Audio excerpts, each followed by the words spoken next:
meetings, like the one you're in, were raised, the funds were raised, and then we gave the building to the city and the county. So all the programs that you see or experience are put on by volunteers. These two gentlemen here and that lady there. I am not a volunteer, however. So I put on programs like field trips and programs. Yesterday, despite the rain, we did have a tramp walk and help you with another program. Oh, we have Little Naturalists, we have Junior Naturalists, all sorts of programs. And you can find out more about these at our website, Ivy Creek Foundation, or right back there on our shelf.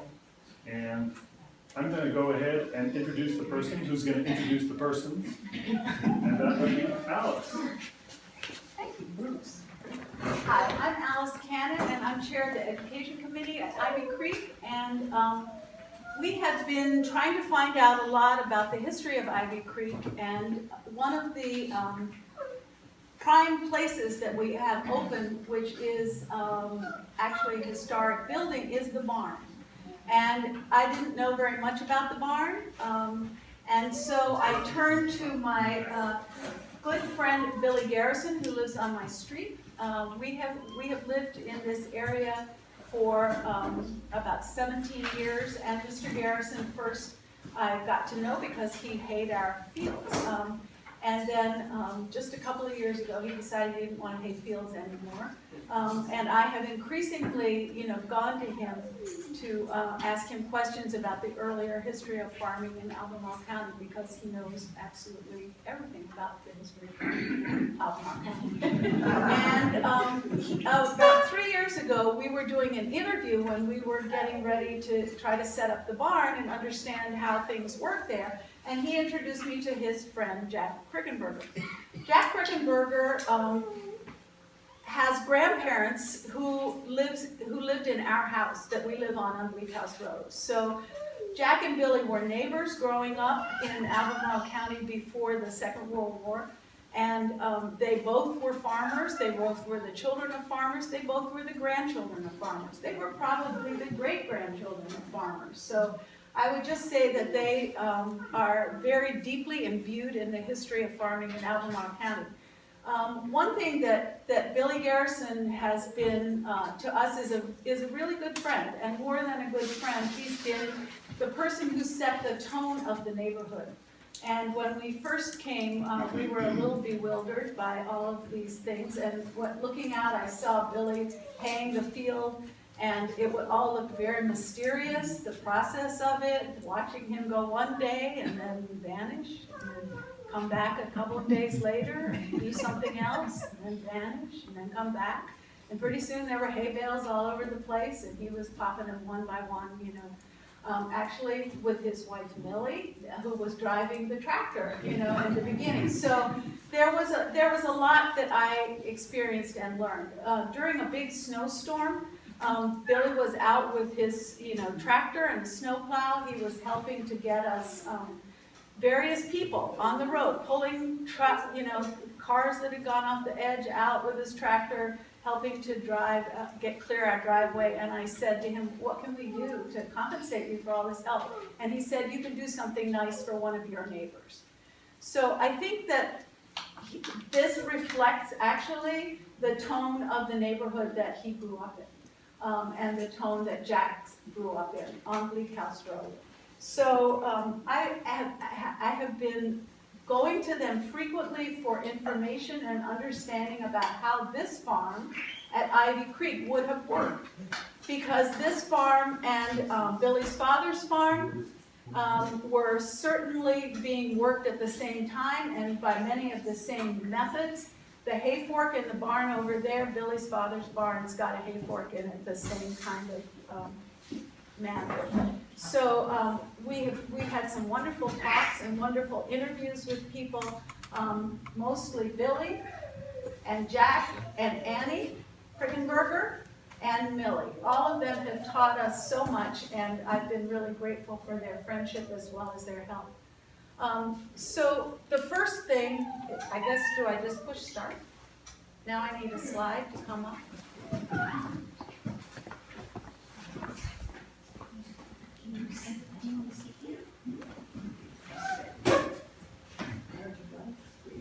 That's the second slide. Or the third, actually. Do I go back? Okay. Lights. Here goes. Okay. So, I decided to call this talk, "It Will Take Care of You," because during one of our conversations, Annie Crickenberger said this. My daddy, Charles Harris, said, if you own land, never sell it. It will take care of you. And so that's what I think this is all about. This is the area on Bleak House Road where the farm, this is Bleak House Road, which goes into Raysford Road, which comes down into Woodlands. Here's Ivy Creek Natural Area where we are now. And up here is Buck Mountain Road. Over here is Earlysville. Over here is Free Union. So we kind of set in the middle. At the end of Bleak House Road actually is where the location of Mickey's Tavern was originally. So you'll get it that it was not, a byway. It was actually a pretty busy, place. So here is the land that Mr. Crickenberger's father, grandfather owned. He owned this whole parcel. And this is the land that Mr. Garrison's grandfather owned. So I'd like to start off by asking Mr. Crickenberger, how did your dad get his farm? My grandfather had 3 boys. 2 of them didn't care how much about the farm. They had other jobs. And they started off kind of early. They were older than my father was. So my grandfather talked to my father, and he said, if you will stay with me a certain number of years, I didn't hear him say how many years, but they must have decided as to how many years. He said, if you'll stay with me, I will compensate you pretty well. So he cut him off a piece of land off of the original place, which to start with was 522 acres. And when it was first surveyed, the piece of land that my grandfather had decided to give my father for the work that he had done while he stayed with him. And it was surveyed 140 acres. Well, in time to come, my grandfather's place had to be settled up, and we had moved from that place to where we live now, down near the airport. So my father decided to sell what he had left. Well, of course, it had to be surveyed when it was sold the next time. So it turned out to be only 96 acres instead of 140. The first man that surveyed it made that made a mistake of 44 acres. So it was 96 acres that my father got, and that's the place where I was born. Billy, could you tell us how your father got his farm? And that would have been down. My father he was on a dairy farm, and he was on one of these dairy farms called W.W. Marsh, Watts Marsh. He was on that dairy farm, and in 1929, he bought this place, the home place, and I see people here today that own part of it. But he bought it in 1929, 85 acres, with the cows, 2 horses and their horse-drawn equipment. Had barns, had an orchard, 2 peach trees, 2 apple trees, and he bought that for $2,300. $2,300, and he had $600 that he paid down, and he didn't make enough until after the Depression came in the early 30s, and so he couldn't pay the interest, so he worked the time out for the man that he owed the money to, and then almost when things broke loose, he paid for it in just about a year. So that's what some of you own part of it now. You pay more than that.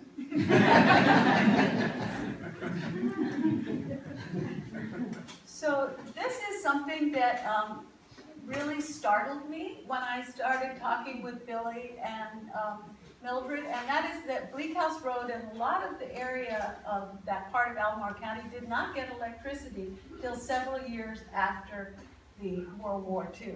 So the farming that was done without electricity, and horses or mules were the animals that powered the work. On the last day before entering the Navy, in February 1945, Billy Garrison plowed with Daisy and Nellie. And I would like to ask Billy why he was plowing in February and why he chose to go plowing with his horses before he entered the service. Well, that was my favorite thing. People have favorite things to do, and I just love to work horses. And so that's what I wanted to do the day before I went to service. And that's what I did. So why were you plowing in February? Well, you wanted to plow the red dirt that we had to let it freeze and thaw some, and it was easier to work when springtime came. And we always plowed. And this was kind of late to plow because we would usually plow in the fall. And so we would plow, and then we would put it in corn, then put in grain, and we rotated crops. So we went through the cycle of, and then it would be in hay for a few years before we would go back to plowing it and put in corn again. So this is Billy's family, James Garrison and Martha Early Cox Garrison. And this is the house that Billy's dad bought when he bought that land. This is his grandfather Cox that the land was purchased from. Could you tell us, Billy, a little bit about this house? It looks kind of unusual to me. Well, it was unusual. The whole first floor, it was an 8-room house, and the whole first floor was concrete, just solid concrete and plastered on the inside. And the biggest problem was with it, from the heat to the cold, condensation, it was trickled down that plaster, the moisture. Could you tell? But it was a comfortable house at that time. So could you tell us about Grandfather Cox? Well, I don't know if I should tell this or not. This man was my mother's father, and he never went to school a day in his life. And but he was a smart father. He built a lot of houses, and there's still houses around Ivy Creek Church that he built. But his family, if it's something kind of odd about me, y'all will know where it came from. He was given 4 names when he was born, and then he had a brother that was born, and they didn't name him at all.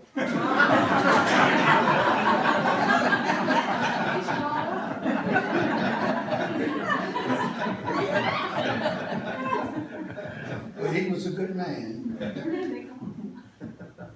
They called the brother Bub or Bud. Nobody quite sure whether it was Bub or Bud. So here's the Garrison family. There were 6 children in the family. And now we come to Mr. Crickenberger. This is Jack in a field of wheat in the area in 1946. And this is Jack's family, Eva Durrett Crickenberger and George D. Crickenberger. Here's this wonderful picture of Mrs. Crickenberger in the wheat field, and I hope you can see that she's wearing a sunbonnet. And here she is in what I think is an absolutely beautiful picture of her and her husband in front of the house that he built. Is that right, Jack? That's He right. built the house. And here we have some of the Crickenberger family. There were 8 children in that family. And I would like you to pay special attention to Kendall here, because he has the young colt Nell, which was raised by the family and trained to be a working horse. And here were the sisters. And here is our very sharp Jack with his joggers on, and his sisters. Here is the house that Ruth and Pete, Nora's nickname was Pete. She looks like a little elf here in front of the house, so it's tiny. And here's the house that the family built. So before we go into farming, I thought we should talk about the actual buildings themselves, because the buildings were constructed with a lot of the lumber from the local area, right around there. And they were constructed with a portable sawmill used to cut the timber. And one thing we know about the Ivy Creek Farm is that it was cut, it was the same process. The lumber was local, and there was a portable sawmill that had been brought in to be used to cut it. So these are Jack's pictures. This is, whoops, sorry. This is his dad, right there. And these are the mules that are Jip and Jenny. And if you can see right at the end of the log right there is something called a grab. So, Mr. Crickenberger, would you please tell us about this process and about the mules too? And why would you use mules? Well, mules, they have a whole lot smaller foot than what horses do, and they can get around in rough places. But of course, you could use horses for the same job. But my father just happened to have a team of mules, and so that's what he used. And so what he would do, he would go in the woods after the people that the man that owned the sawmill, he hired other people to cut the trees, and my father would drag the logs into the sawmill with his mule. And so that particular log that you see hooked through, for some reason, the photographer wanted to take that picture right there in that same spot. But that log is going to have to be pulled up to get it into place, to be rolled onto the sawmill. And by the way, those logs had to be rolled by hand. You didn't have log turners at Sawmill. A whole lot of hand work had to be done. And so now that particular log is going to have to be pulled up approximately 10 or 12 more feet. And you see, if you look close, you can't see the end of the other logs. So he's going to have to bring that log up so it'll be even with the end of the others. So this is Mr. Crickenberger's dad, and as Jack points out, there are a whole lot of hidden people. It's a little bit like Where's Waldo? Because in the background here, there are 3 more people. And Jack has told me that he's looked real closely at this. So could you tell us some more about how it worked? All right, if you look real close, to the figure of the land that in the back of the picture, he's right at the saw, and he is working on the saw. You see that dark spot? Is it there? No, can you bring it around?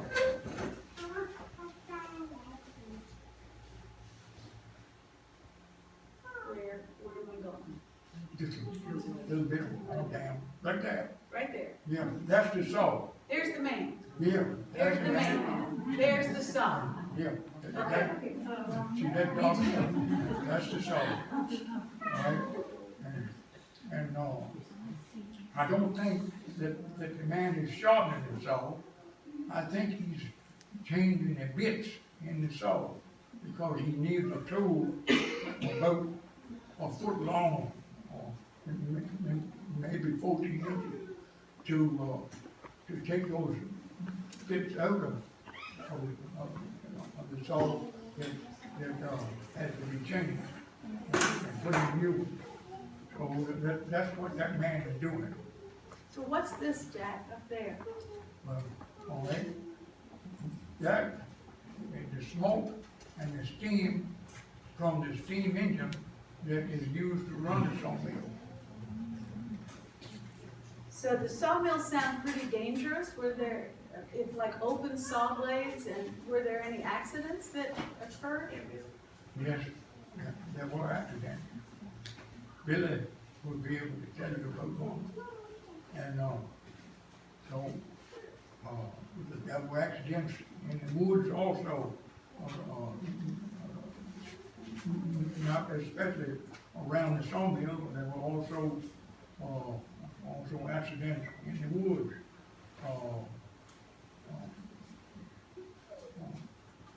Tree limbs could fall when a tree was being felled. And when a tree is falling, you always have to keep your eyes upwards, so that you can be able to get out of the way should a limb be falling. So it's a job that you really have to be careful with. Billy, you want to tell us about the accident, or do you want to skip that? Well, I had an uncle that, and the sawmill was usually, the early sawmills were set near streams of water because they had to have, and it was run by steam engines, and the sawmill was set, the blade was huge, and you dug a pit below the saw to catch the sawdust and so forth, so you had plenty of room to do it. And my uncle, he slabbed, and that's the outer edge of a tree the bark edge when you cut it, and that one got stuck in the saw down below, and he reached in there to pull that out and cut his arm off, right at his elbow, and so he lived the rest of his life with just one arm. Did he keep farming? Well, he didn't do much farming. My father farmed his place, but he raised a lot of chickens. And that's about what they did. Had a couple of milk cows. So here is the barn that Billy's father built. This barn is almost exactly the same period as our barn. You can see the wood better. The wood all came from the area, right, Billy? Right Oh there? yeah, my grandfather set a sawmill up on our place, and every bit of the old barn is still standing, and every bit of lumber for that barn was cut on our place. So it wasn't any cost to it at all, except the concrete bottom, the metal roof, and the nails. Just about that was put in, and everything else came right off of the plate. And it was painted, and that was built when so it was built in the early 30s. And it was painted, and I don't know exactly what that was, but it was painted with gas tar.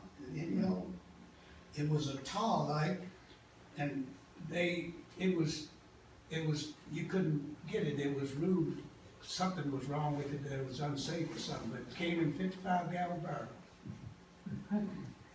But that's what that was painted with, that's what we called it, gas tar. So would it have been a dark natural wood color then? Yeah, it was black like tar. Oh my goodness, that was scary. So, on the farm, these are various other things that I've learned about over the course of time. There were, dairy cows, hogs and chickens, and these are pretty much uniform for all the farms in the area. Wheat, sorghum, oats, barley, orchard grass for seed and hay, even mustard seed for mustard, apple and peach trees, vegetables for the table, beet, spinach, rhubarb, black-eyed peas, string beans, lima beans, tomatoes, corn, and potatoes. About 44% of the farms in Albemarle County sold separated cream at one time. Some larger operations like George Carr in Barracks Road area, Wingfield Watts Morris on Rays Ford Road, Mercer Garnett at Beaumont Farm, and 2 Wingfield operations off Woodlands Road. Teresa Garth Mickey at Locust Grove and Clark at Whitehall all sold milk. So milk is different than separated cream. This I did not know. This I learned. You have different cows. So Billy, could you tell us about the cows for cream production and the difference between that and this, which is the cow for milk production? Well, that cow right there, her milk is not very rich. So the big dairies use her because they sell milk and the butter fat is not as much. The Guernsey, there's a Guernsey and a Jersey right there. And their milk is richer, so if you was just to sell cream, we had about 10 cows and we had a hand separator that we turned and it separated the skim milk from the butter fat, from the cream. And Monsanto Dairy at that time, they had a routeman that came around once a week and picked up the cream. Now the dairy farmers that sold milk, that had to be delivered every day to Monsanto Dairy, and that's where it was consumed mostly in that time. But the Holstein, she gave a cow like that would give probably maybe 10 gallons of milk a day. So did the larger operations also sell separated cream, or did they just sell milk? They just sold milk. And how often did the milk get picked up and taken to Monticello? Every day, every morning the milk went, and then it had to be cooled where they milked in the evenings. It was run over a cooler, and I guess before electricity, they had to pump water in there somewhere it just run over tubes, like down and to keep it cool. So when there was a problem with the animals, I asked Billy who they went to, who's their veterinarian, and this was the veterinarian for the area. And Billy said he was a person, Dr. John Huckle, that if he didn't think you had much money, he wouldn't charge you much money. And Jack added, and he was a good one. So could you tell us a little about the vet? Well, I remember he came here and he worked for a while with Dr. White that was here, but yeah, he was a good man. And if y'all know the supervisor from Whitehall, Ann Mallett, any of you know her? That was her father. So before I leave the veterinarian, Jack told us a wonderful story the other day about his father doctoring a cow. Could you tell us that story, Jack, about what, this is when the vet didn't come, and you and your dad took care of the cow himself? Yes. Farmers would say, if a cow got down and she was sick and stopped eating, that she had a hollow tail. So they had a remedy that they would take the knife and take the cow's tail, drape it over the hand, and there was a weak spot in it. And, that was the place that they would cut a slit and mix up a solution of salt and pepper and vinegar and put it in this spot where they had cut open, and then they would tie it back up so to keep it clean. And my father said that he did that one time with a cow, and he almost knew that was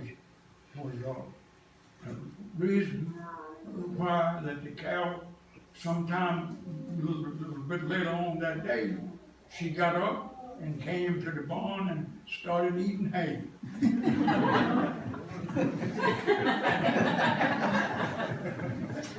So, a good many farmers did that with the cows. Thank you. That is so startling. I believe I can call it that. So, these are the stanchions we have in the barn at Ivy Creek. When this barn was built, it was a very fancy barn. It had these wonderful metal stanchions, enough for 10 cows. These are the stanchions in the Garrison barn, which were just as functional, but they were wooden slats. Billy, could you tell us how the stanchions work? Well, they were cheap. And this, up here, it is a wire on top, a band that goes around the top of this stanchion. Right there? Right there. And you open this up and the cow put her head in there, and then you just put the wire back over the top of that, and it held her in the straw.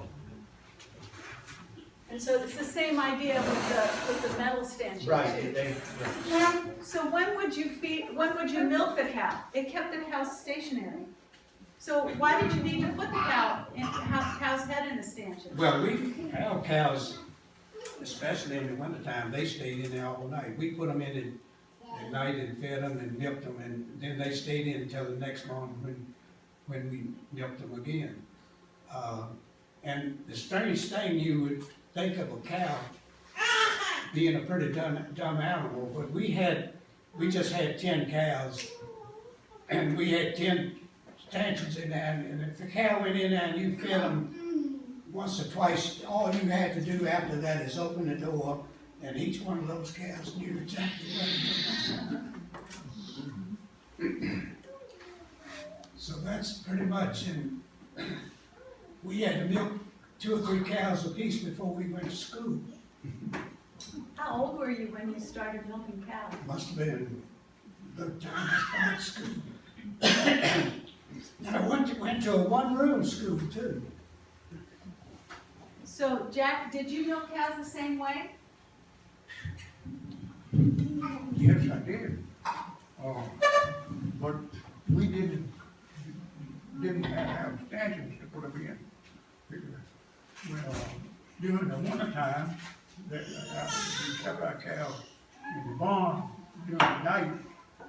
And we turned them out during the day, of course. And we would put their feed, put the hay, in what they call a manger. And then we put the grain in a box that was built right at the end of the manger. And that's where we would put the dry feed for the cows.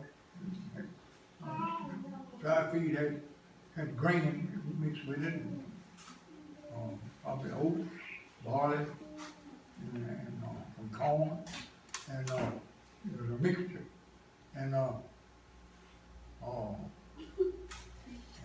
so we would milk our cows by hand.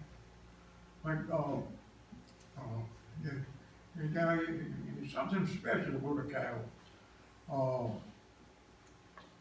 Sometime during the year, that cow would have a calf, and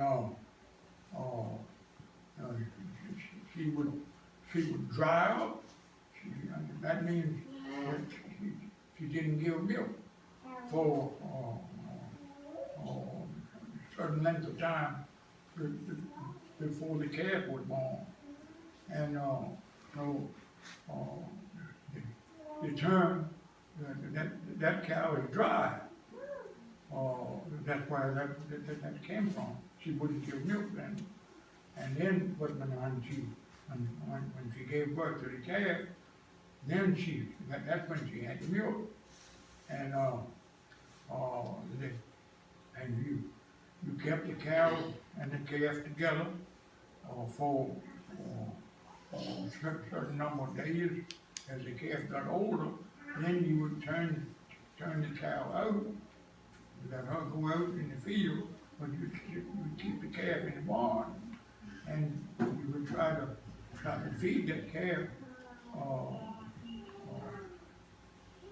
as soon as possible to get it started eating some grain, so he would put on weight, and he would sell the calf, and that's the way you had some guys coming in, and so sometimes the calf wouldn't be able to consume all the milk that the cow had, so you could finish milking the cow after the calf had finished nursing. You could finish milking the cow and get you a certain amount of milk that way. What happened with you're separating the milk, and you've got cream and you've got skim milk then? What did you do with the skim milk? Feed that to hog. It didn't have much strength. If you tried to drink it, it didn't have the taste that it would if it had cream mixed with it. Sometimes I was drinking milk with the cream already mixed with it. I stir it up. I would stir the milk with the cream and drink it. It was good that way. So, thinking about trying to sell milk in the summertime on Bleak House Road without electricity, this was the way that the Garrison family kept their milk cool. They had a cement trough. This is not from the Garrison farm. This is a picture of a farm in Western Virginia, in Matthews, Virginia. But this is a very similar setup. So, Billy, could you tell us how it worked?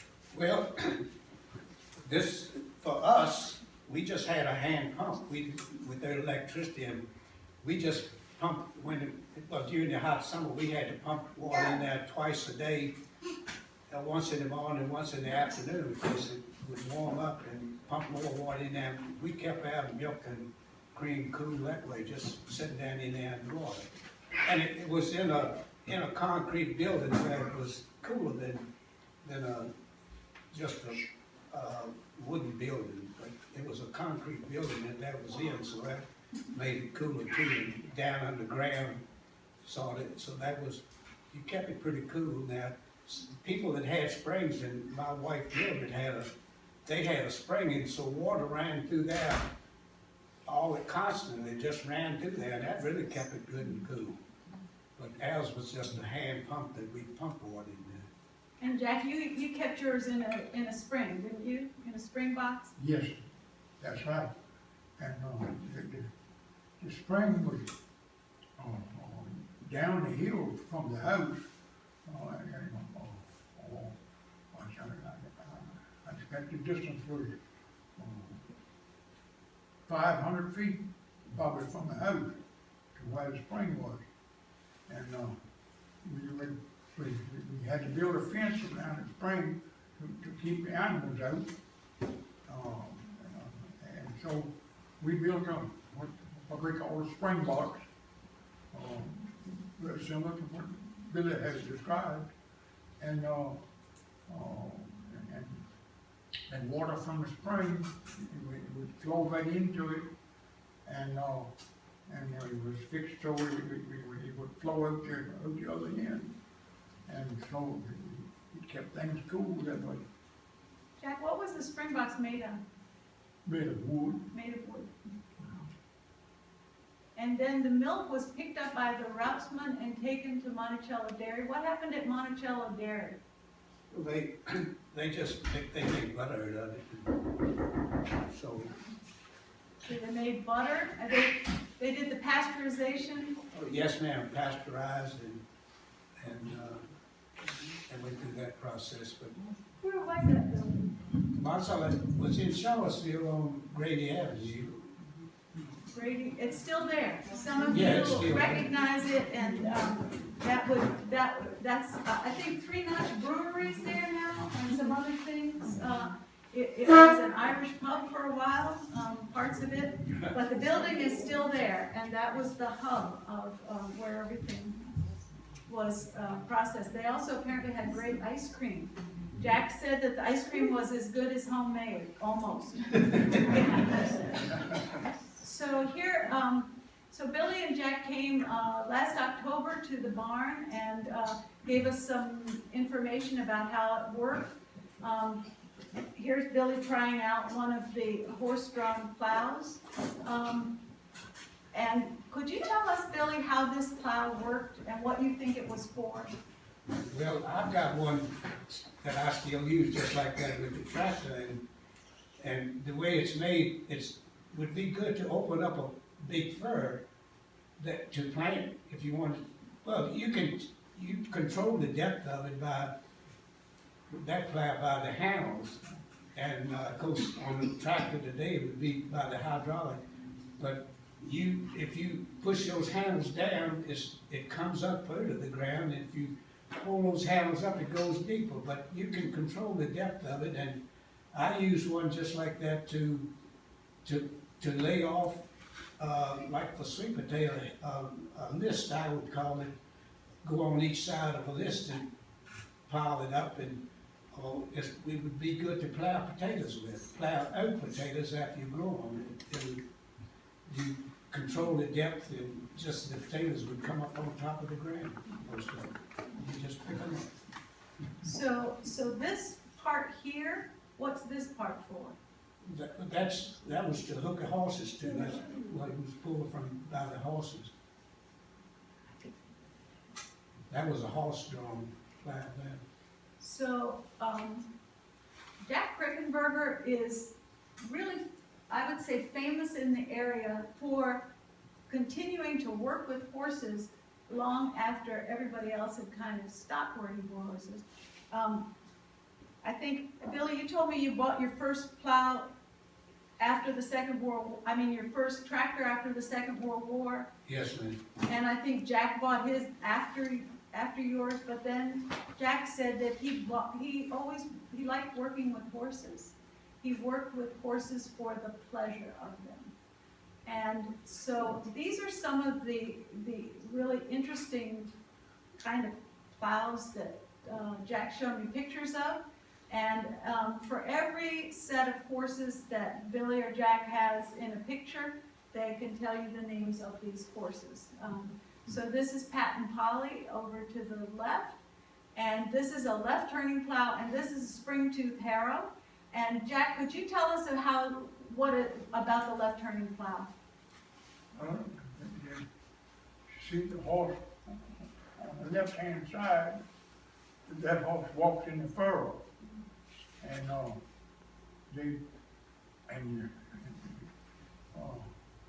left-hand plow turns the soil to the left.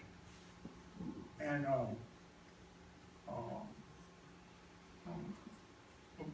farmers would jokingly say that they were turning the field upside down. So that's what they would do. They would turn the soil over. And so,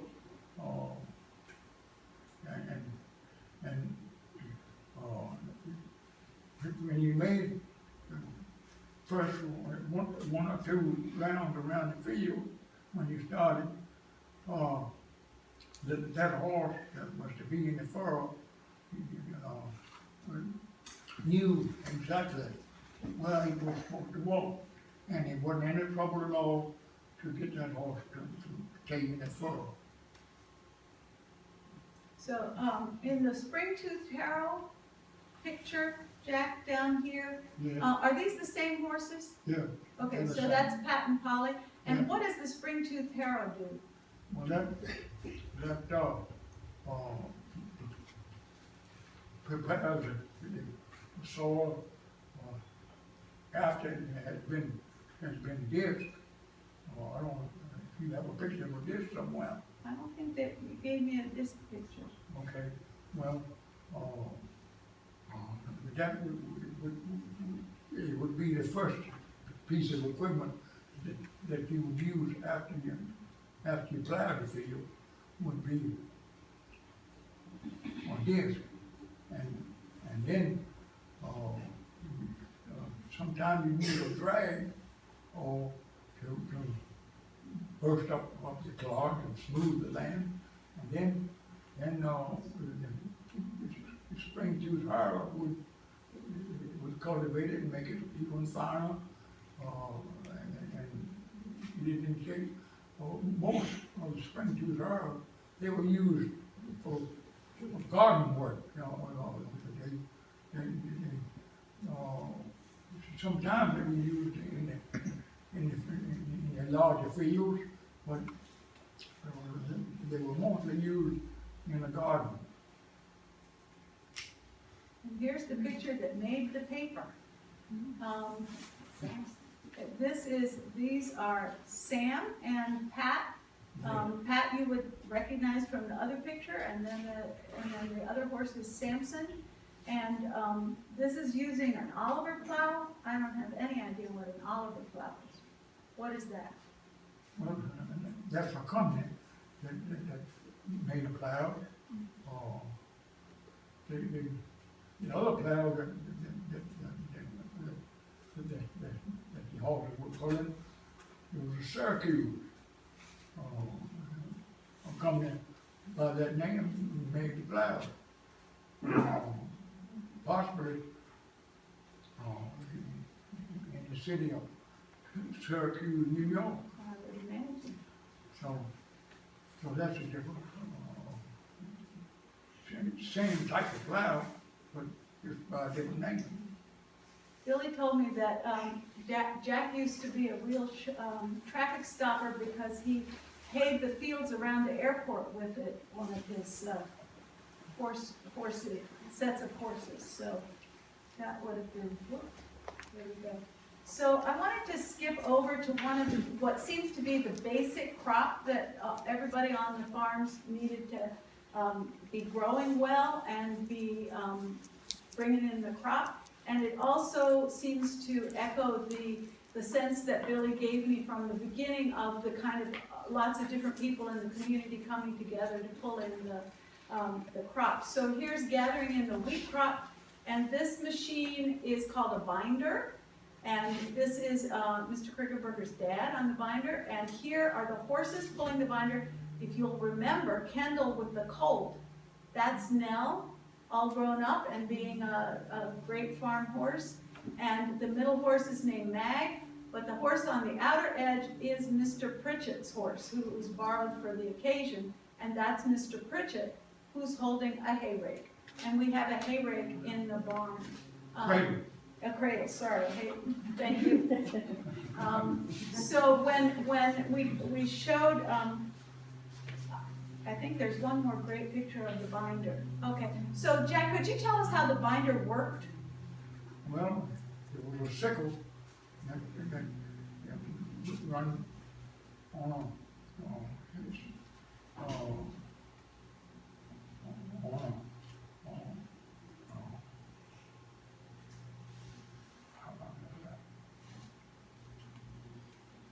platform like that cut the grain. It worked just the same as a mower that cut hay with, and but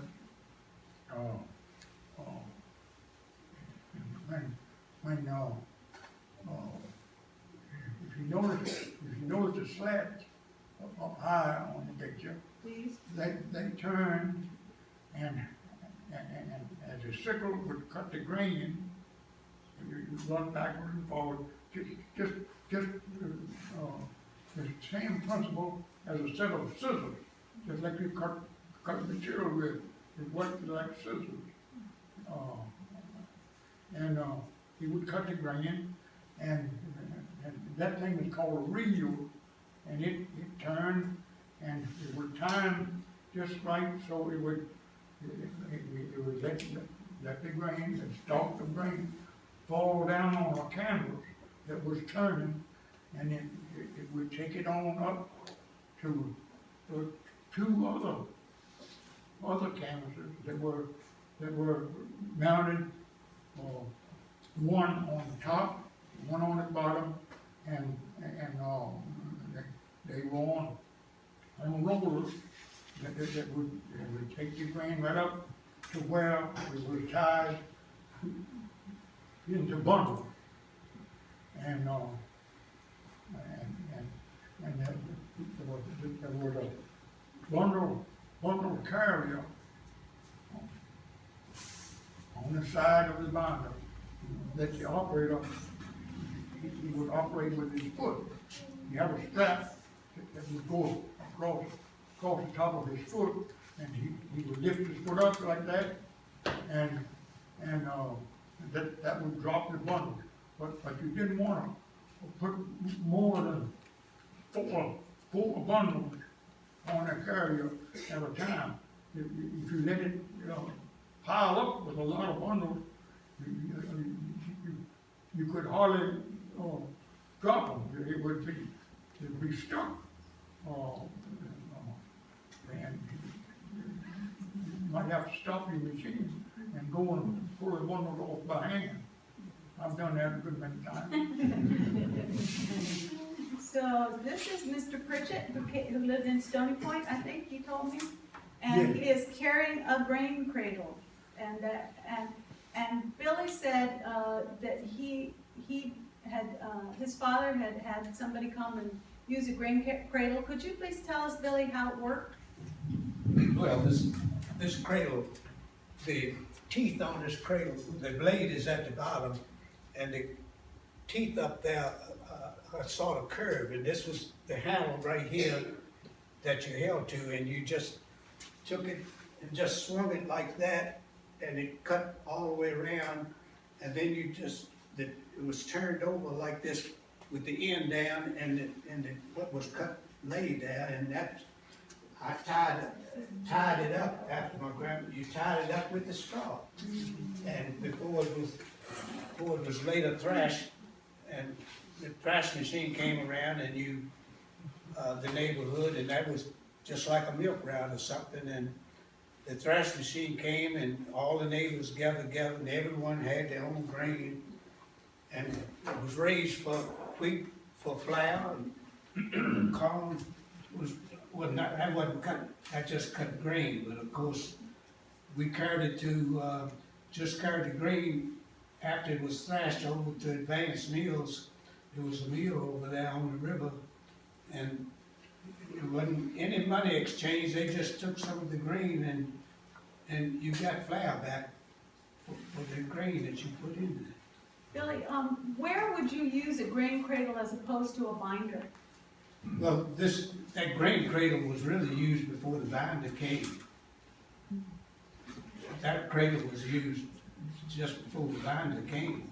Would there be any areas that were, too steep or too? Well, the field that we had was steep, that I remember someone coming and cutting with that. But my grandfather, on the place I've got now, I seen him cut with the cradle one time, and I tied it after him.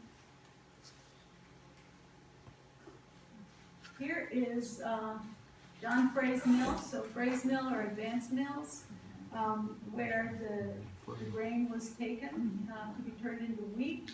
And Jack says, this so surprised me. I remember going when I was just a little shaver to take that load of wheat to have that wheat ground into flour. When all of us were at home, we would use up a barrel of flour about every month. A barrel of flour was about 196 pounds. So I ran this by Mrs. Garrison the other day, and I said, I just can't believe that you'd use that much flour. She said everything was pretty much based on biscuits at every meal, bread at every meal. So that she said, of course, you would use that much up. So Jack, do you have anything to add to Billy's description of how you would take your wheat to get processed at advanced mills? Well, what they call, exchanging the wheat to be ground into flour, just like Billy said, you didn't have to pay the miller any money. He would take what he called toll, to go toll. That was same as money to the miller. Thank you. And what you didn't, what you couldn't raise on the farm, so we went through the list of the various things, you could get at the store. What did you need to get at the store after all the stuff you'd raised? What would you go to the store for? Well, you'd have to, if you drank coffee, you'd have to go to the store to buy coffee. And you needed sugar, and you needed salt, and you needed pepper, and probably all the types of seasoning, and advanced meals. It was a big store there. It was run by the Curry family, and you could buy almost anything that you needed there. They even sold coffins.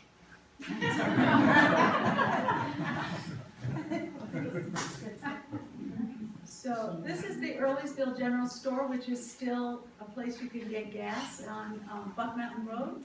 Apparently it dates from 1929, so this would have been a place, certainly Ms. Garrison remembers going there for things. Billy, is there anything your family would have gotten at the store? That I don't think we ever bought from that store, but I remember he also cut hair for a quarter. For 25 cents, you could get a haircut there. One time. Could you tell us about your haircut? That you got there? Well, my haircut was all right, but I remember a person was there, and the man that cut the hair was some emergency in his family, and this person, he was cutting his hair, he had his hair finished, and so he just jumped up and left, and this person went for about a week with his hair half cut. This is a picture of the dinner bell on the Crickenberger farm. And Jack, could you tell me when the dinner bell would be used and why it would be used? Well, yes, it was used mostly at mealtime, in the middle of the day, and I didn't like to hear it when it was ringing in the morning, because that meant I had to get up. It was ringing early in the morning a lot of the time. If the family, if some of the members were slow getting up, they'd ring the bell. Get the rest of them up. But it was always wrong at what we call dinner time. It was called a dinner bell. And so my mother was always ringing. So was it used at any other times? Was it used? Well, it was used in case of emergency. There was a family that lived not very far from here.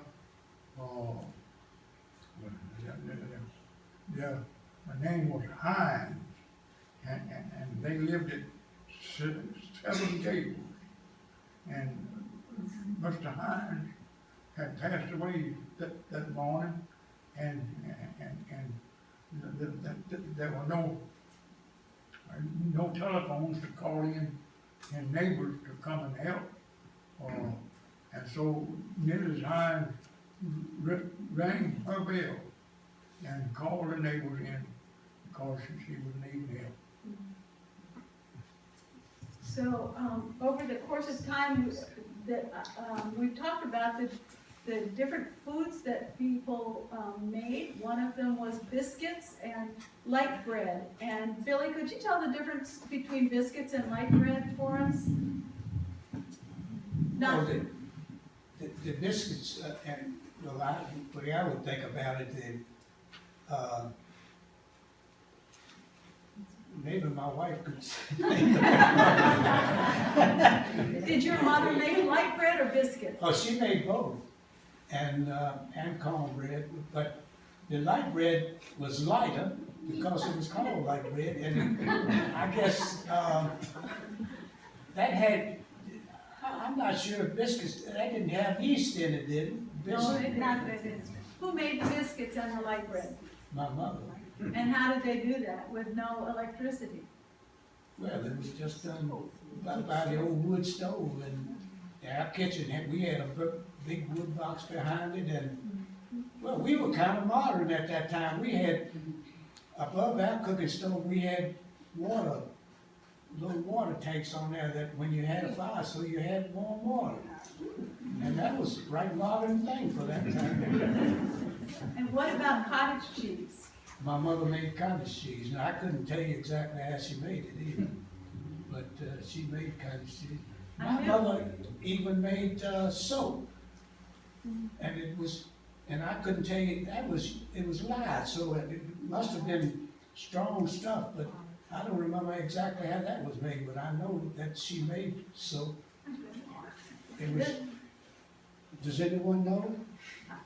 I bet, this is why I wanted Mrs. Garrison and Annie up here to talk, but, they chose to leave the whole cooking aspect to their husbands, which is really a dangerous thing. But could you tell me a little about your dried apple pies, because you said they were Oh, pretty good. yeah, in the summertime, we had a lot of fruit, and we, took the apples, they peeled apples and cut them up and put them up on the roof of the house and dried it, and I thought that was one of the best things. It made moon pies, we call them, out of dried apples, and that was one of my favorite things. And, Jack, you said your mom made, gingerbread and flavored it with sorghum. Could you tell us a little about the sorghum? Yes, we raised Canaan, it's called. You did.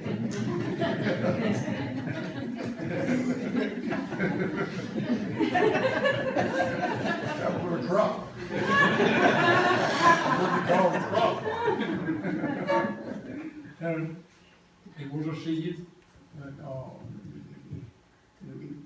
it grew right up on the top of the stalk of Canaan. And,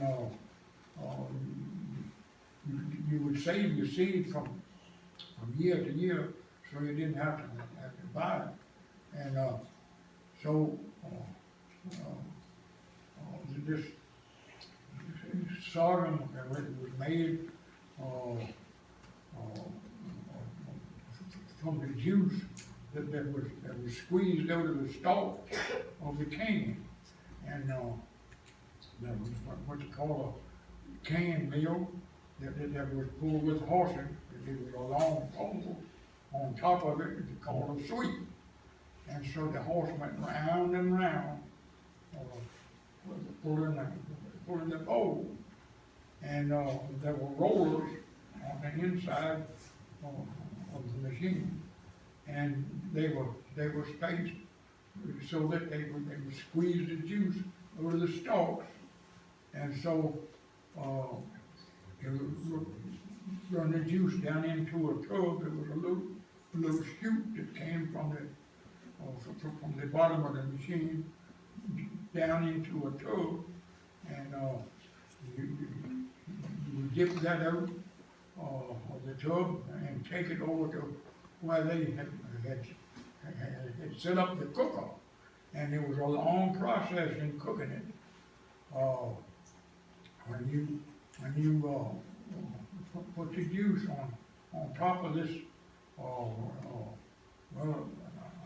I think the name would be a vat, and that vat had sections in it about 6 inches apart, all the way up and down, and there was opening at each end of the section, so that the juice, it would flow on down, and as it was cooking, it would flow down to the other end of the vat, where the man that knew what he was doing as to how to cook it, and but you had to have people to keep what they call the skimmings off of it, and there was a board that was fixed on the end of a handle that you would set down on the top of the juice that was squeezed out, and all through these sections, and you could see the skimmings. They were green, they just were green as grass, and so and you had to dig a pit off to the side to put those skimmings in, and you set in 2 posts over that pit with a board across between the 2 posts to drag the board across that had the skimmings on it, and you'd come back and get another set of skimmings, drag them again on the board, and they would fall down into the pit. And we would feed the skimmings sometimes to the hogs. Was there anything you didn't feed to the hogs? They would eat almost anything. We even saved our dishwater, it went to the hole. Wash dishes. And Mrs. Garrison told me you fed all the weeds to the hogs. Oh, yeah. They had favorite ones, we'd call some hog weeds that was in the garden. The special ones you had to get. Mr. Crickenberger, you said your dad did something with a barrel of sorghum molasses once, he sold it. Yes, Do you remember who he sold it to? yes, I do. It was a Mr. Eggert. He was a jailer in Charlottesville, and my father sold him a barrel of molasses to feed the prisoners that were in jail. I looked up, there we go.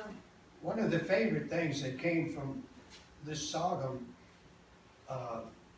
was taffy. And I don't know exactly how that was made, but you pulled it. I remember somehow going through a process of pulling it with taffy candy. But I don't remember exactly how it was made. But I looked up a recipe for sorghum taffy, and it called for a quantity of sorghum taffy and of sorghum, and then 1 tablespoon of vinegar. That's all it was. And you boiled it up until it was sticky, and then you pulled it back and forth. And I toyed with trying to make it, but when we were talking about it, Mrs. Garrison said, "Oh, you can have it." So I decided that probably wasn't something we wanted to have for snack. But we've run even over time, but I would like to thank Billy and Mildred, his wife, and Jack and Annie Crickenberger. And we have time for a few questions, I think. But what I wanted to get in first was this, which is our first Ivy Creek question. And this is the hay rig that is here, somewhere on one of the trails. It has been abandoned, and it came to light fairly recently that this once belonged to George Golden, who was an African-American farmer. He actually farmed off Bleak House Road, so he was in the same vicinity, and Mr. Garrison knew him. And he apparently either had lent this or was, doing some farming over here. So could you tell me a little bit about what this thing is? well, I would call it a side delivery rate. And before this, and it would probably should have a seat on it someplace. Someone's taking the seat off it. It was pulled by horses, but the first hay rake that we had was just straight like this table, and horses were hooked in front, and you just went with it around the field, and when you got ready to dump it, you had a handle on it that you just dumped it, and that made the windrow, and you put it back down as soon as you got over it and went on around.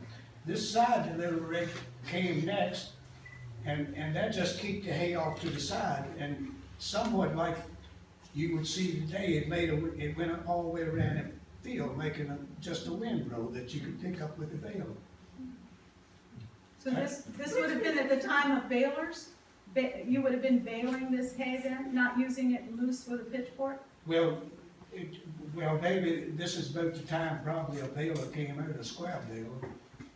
And the square baler came out, and that was, just had a motor on it, it wasn't, and it was pulled, I guess could have been pulled either way, but I remember riding one, and when the first ones came out, you had, the first square balers, you had blocks of wood with notches in them, and one man sat on each side of it and put wire, it was wire bales, and he stuck a wire through these holes, and one stuck it through and the other one tied it on the other side. And a block went for every bale, just as one bale went out, you stuck a block behind that and then on it, between the bales. Jack, do you have anything to add? They had stationary balers too, that the first worked the same way. But now, before the baler came out, this side delivery rate, it was used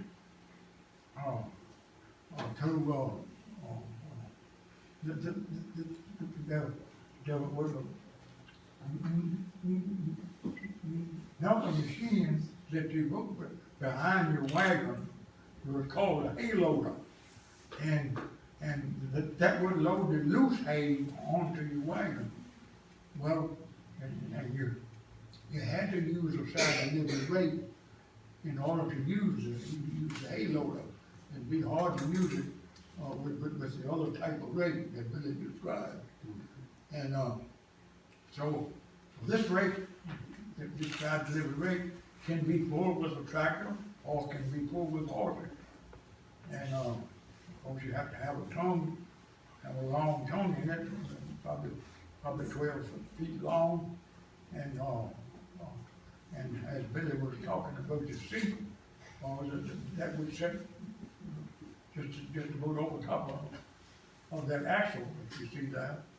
And it was a spring, it was a spring type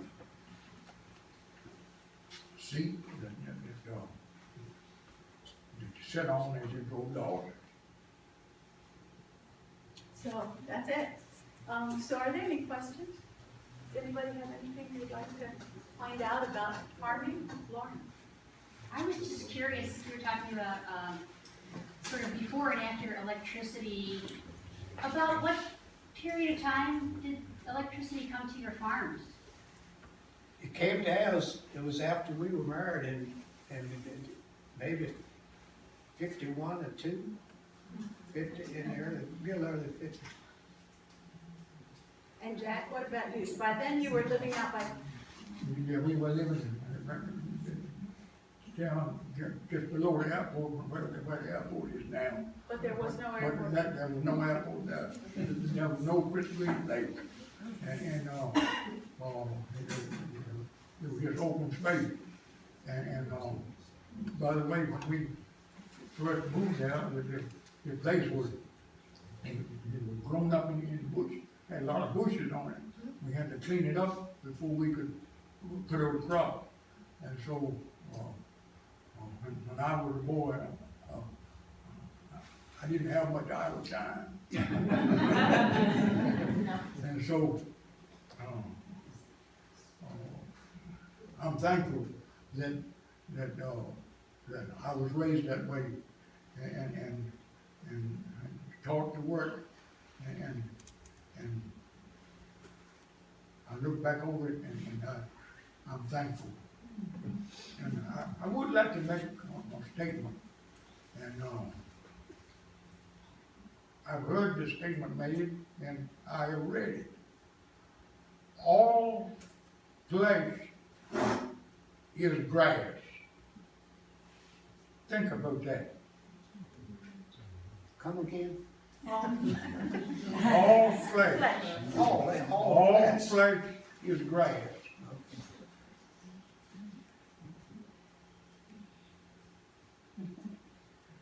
The cow eats the grass, and the cow is slaughtered, and you eat the hamburger, and that keeps us going. So, all flesh is grass. Are there any other questions, Sandra? I was just wondering when people stopped growing wheat in this county, because there's none here now. No, that's, When did it vanish? When the farmers stop working. There are few farmers in this country now, I mean, around the coast. Farming has really changed over the years, and well, everything is. yeah. Bill and I both have seen a great big change that's taken place. Farming has got to be high tech. Carol? When it came time to harvest, did you work with neighbors and do one farm and do another so that you had more manpower, or did you always do it individually? You could I have that picture back there? Absolutely, and I'd like to answer that, and that's one way that things have changed too. The neighbors were always there, and you needed neighbors when the thrashing machine came through to thrash your wheat, and the neighbors, they went from house to house to house, and the money was never mentioned, no way, shape, or form. And wherever that thrash machine was at noontime, that's where you ate. So you had a big meal. That's what this is. It's called a separator, and that's what a thrash machine does. It separates the wheat from the chaff. And the first one that I remember that came to our house was a steam engine, pulled that thrash machine, and a team of horses with a water wagon, because that steam engine had to have water. And that's the first one that I remember coming. Oh, my goodness, you got a lot. Would you Yes, like I would like to ask Billy if his grandfather originally bought the property from the settlers, or does he know who his grandfather bought the property from? I couldn't hear you. Who did your grandfather buy the property from? Who did Mr. Cox get his property from? I don't know where it came from. But you know what tract of land it came off? Yeah, I don't know where he bought it from. He bought it from, it's part of the Bleak House tract. So, but we're not sure what year it was purchased. Not sure. You know, his history goes, four Mickey brothers owned a lot of land in Albemarle County, a grant from England. Just like Wingfields over here, they own Wingfields, if you know where Wingfields are, they owned a tremendous amount of land, a grant from England. It went up all the way up Woodland Road. So, Woodlands, which is the house where Hugh Carr, who is the person who first owned and farmed this Riverview Farm. Hugh Carr lived at Woodlands. He was enslaved there and later an overseer. And Woodlands was one of the sites of one of the big milk dairy farms. So there were two, Wingfield houses on Woodlands Road. Both of them had big dairies. And another farm on the corner of Ray's Ford Road and Woodlands Road. And during the Second World War, Billy, could you tell us some of the people who worked on that dairy farm during the Second World War? Oh, I would like to say that German prisoners before the war were brought over here, and it was had been a CCC camp at Whitehall before World War, and the German prisoners were brought over here, and the farmers, the large dairy farmers, they went and picked them up each day, and they worked on the farm. And they were nice people. I remember one was Hans, someone, he was a movie star, and he had to work around where those cows and all were, and it was exciting to him. But you wouldn't believe, but they were treated so well, the German prisoners, during that time, and Mildred's, my wife's father, worked on a dairy farm, and they came to his house some, and they brought them gifts. We bring them little gifts, those German prisoners. And some of them liked it so well that a few of them stayed in this country when the war was over. Okay. Yes? When did the tractor come in big use locally? Mostly after World War II. It was a few before that, but most people didn't get them till after World War II. Was it a steam engine tractor? Yeah, they had steam engines. And it's in Greene County that I see often up at Boozeville. If any of you know where Boozeville is, it's a steam engine that sits right down the road now. So, Some of the steam engines, excuse me, go ahead. some of the steam engines, when they first came out, they had to be moved with horses or mules. Yeah. And, there was a seat on them, right up front, that you sat on, to drive them down the road with them. And, they were hard to get him, to get, in line, because what piece of machinery that you were gonna be running, it had to be run with a belt. There was a pulley on the thrashing machine, on the steam engine, that turned and ran your other piece of equipment. And say like the picture you saw at the Sawmill,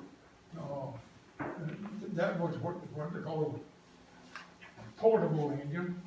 That had to be moved with horses or tractors. Of course, you didn't have a tractor back then, but and another thing, if you would like to see some more of what we have been talking about, the second weekend of September, there is a steam and gas show going to take place down at Somerset. Second weekend of September. So I think, Lorna, yes, Can I just ask one last you question? can, because this is. I'm sorry, but it's, I think we'd all like to know, the times and the lifestyle of your youth and farming that you were doing is no longer with us. And I wondered what you miss the most about those times and your relationship with the land and your animals. Things back then were not simple. Life was real simple. People had time to stop and talk to one another. Nowadays, everybody's in a hurry. Don't have time to talk. But life was real simple, but back then, and that's one of the big changes that we have seen.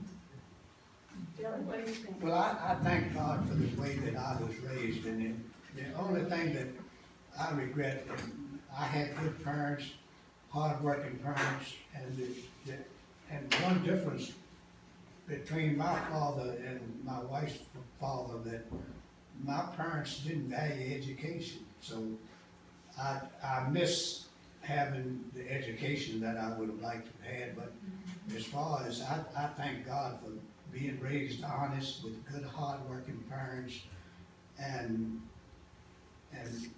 taught right from wrong, and we had neighbors, and today I think, just everything is, some of it's gone crazy. In that world today. Yeah. So I would like to thank Billy and Jack for coming and for all of the things that they have shared with us today. Thank you very much, and thank you.